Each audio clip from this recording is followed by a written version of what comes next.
This is a must-see on GPS. Farid Zakaria did a perfect analysis of how the GOP became what it is today. Check this out, and then we'll take it on the other side. The real big lie at the heart of the modern Republican Party, though, is about public policy, not conspiracy theories. Since the 1930s, Republicans promised their voters the repeal of FDR's New Deal. When the next Republican president, Dwight Eisenhower, did nothing of the sort, the modern conservative movement emerged, furiously branding Ike a traitor. When LBJ enacted the Great Society, conservatives pledged that once elected, they would tear it all down, and never did. Ronald Reagan launched his political career by denouncing Medicare as a direct path to socialism. If passed, he famously warned, "You and I are going to spend our sunset years telling our children and our children's children what it once was like in America when men were free." Of course, as president for 8 years, Reagan left Medicare largely intact and actually ended up expanding the program. In the early 1990s, House Leader Newt Gingrich doubled down on a rhetoric of radicalism and extremism,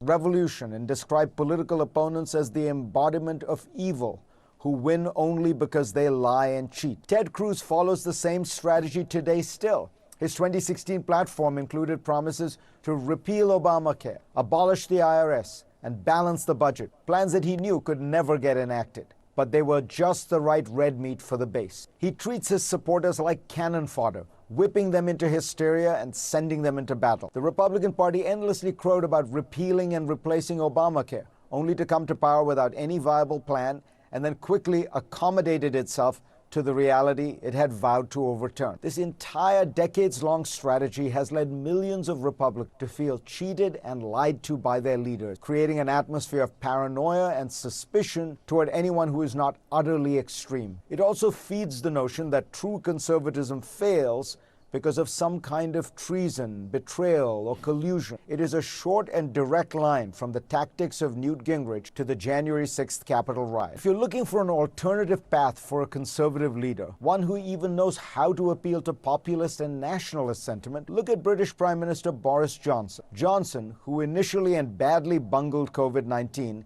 is tackling the pandemic with much greater seriousness. He has been slowly but surely reshaping his party to make it more compatible with modern-day Britain. His cabinet is remarkably diverse, with 2 of the 3 most powerful positions filled by Asian Britons. Describing his plans for big spending during the pandemic and after, Johnson admits, "It sounds like a New Deal. And all I can say is, if that is so, then that is how it's meant to sound and how it's meant to be. Because that is what the times demand. A government that is powerful and determined and that puts its arms around people at a time of crisis. We will build, build, build. Build back better, build back greener, build back faster." If Republicans are searching for a conservatism that can work in the modern era, they should first stop lying to their own voters. Then they could look to examples like Britain to bring their party into the world of facts and reality.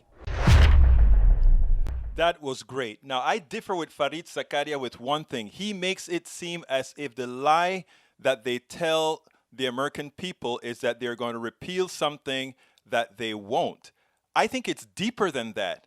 The lie that they tell the American people is that government doesn't work. The lie that they tell the American people is that progressive policies that Americans really need, and actually that Americans say they want, is somehow detrimental to the economic system or create some sort of a communist government. That is the real lie, not that they are going to repeal policy. They know that they can't repeal policy because when Americans see the reality of the repealing of those processes, those policies, they would react and not react very well. So instead, they pump them up with lies. And when the lies don't materialize, they have to create conspiracy stories. And that's what we get. However, we look at Boris Johnson in Britain, and he acknowledges what all progressives know, and he does it without saying it. Build back better, build back greener, have a powerful government that can hug its population when they are in need. He is describing what it is to be a progressive. Forget about the other issues about what he thinks of internationally. Forget about the other issues about what he thinks ideologically. We don't care about somebody's personal ideology. We care about how they affect a government to work for the people. And those values that do that are progressive values. And when you see a Boris Johnson sound like a Johnson from America, like a Roosevelt from America, like a now Biden for America to some extent, as he says, I am not going to allow you to decide how we spend for the best in the best interests of the American people. After all, under the policies of Democrats over the last 100 years, that is when America's economy has been successful by more than 2 times that of Republican governments. So, Republicans, Fareed Zakaria, heed his warning. Unfortunately, I doubt that will happen. We spend a lot of time deconstructing the news, trying to parse it into a form that everybody can understand. We try to find those little nitpicks where it flies above the fray, etc.